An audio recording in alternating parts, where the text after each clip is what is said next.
All right, so what makes proofs different than, other disciplines in math? Basically, what I bring it down to is depth of understanding. And what I mean by that is, uh, you know, in calculus or, some sort of computational math, you're trying to arrive at some answer. You're following a method and you're arriving at some answer. Whereas in proofs, you kind of have to create your own method. Um, you're not necessarily looking at one answer as an endpoint. All you're trying to do is articulate this idea you have in such a way that it leaves no flaws in your logic, and it's extremely clear. Um, and so example I like to use is that everybody knows that an even number times an odd number produces an even number, but how do you prove that? We're going to look at the proof that in general A is contained by the preimage set of the image of A given some function f. So I've included some definitions to help clarify what we're stating here, our hypothesis.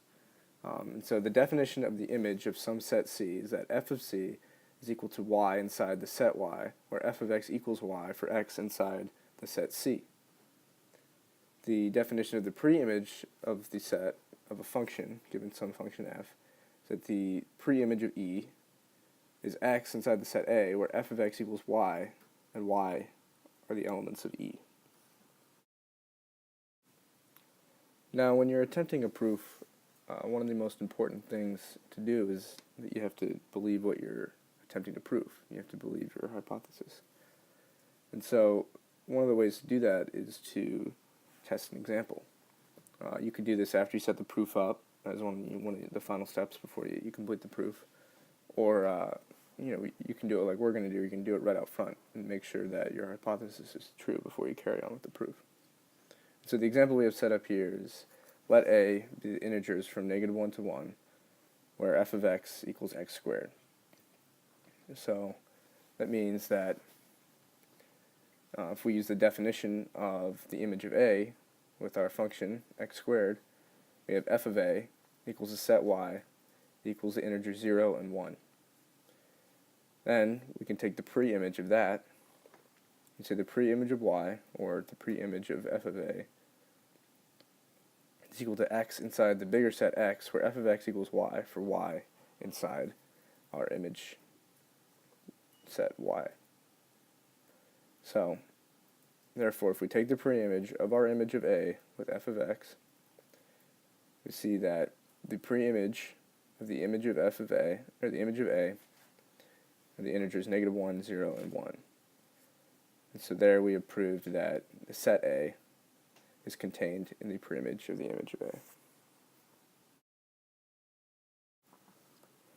Now that we've performed our example and we understand what we're looking at here, and we know that our hypothesis is true for at least one case, we're going to prove in general that our hypothesis is true. And so that means in this case that for any set A and any function that transforms from reals to reals, the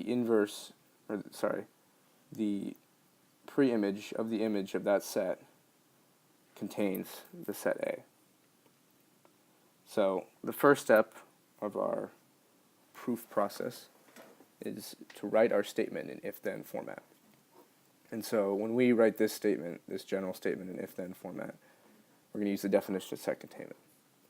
And so that follows, if x is inside A, then x is inside the preimage of the image of A. Steps 2 and 3 of the proof guide process are to write down the know and the show. And so the easiest way to define what we know is basically if you take your if-then statement, it's what comes before the word then. And so here we know that x is inside some set A. And what we're trying to show is that if that's the case, then x is also inside the preimage of the image of A with some function f. Alright, so now that we've identified our know and our show, what we're going to do is we're going to expand on the know. And so we know that x is inside A. we also know that what we're looking at are the image of A and then the pre-image of the set of the image of A. And so to identify those definitions once again, since these are relevant, we have the image of A with some function f are the elements y inside the set y, such that f of x equals y for all x inside of A. And the pre-image of some set y are the element z inside the set z, such that f of z equals y for all the elements y inside of the set y. Alright, so since we've already tested our hypothesis with the example, step 5 is going to be the final step in our proof process. So step 5 is going to be expand the show, using any relevant definitions or theorems, similar to step 4. Now, what you got to realize about step 5 is that this is really where the proving happens. You take what you're trying to show, you break it down into small steps, and you end up proving your hypothesis true. So we're going to expand the statement, if x is inside A, then x is inside the preimage of the image of A.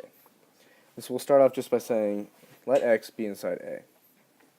And then we'll take our no, and we'll expand on that a little bit. We'll say, x is inside the preimage of the image of A means that there exists some y inside of f of A, such that f of x equals y.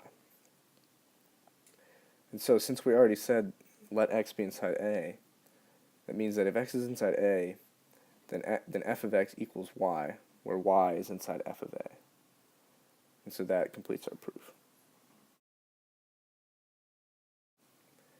So the last thing that I like to do is I like to include a final statement that sums up where we started and where we ended up in the proof. Because a lot of times it can seem like, a complicated proof, you get a little off track. So in this proof, using the definitions of image, pre-image, and set containment, we've proven that for any set A is contained by the preimage of the image of A, where f is a function that transforms real numbers to real numbers.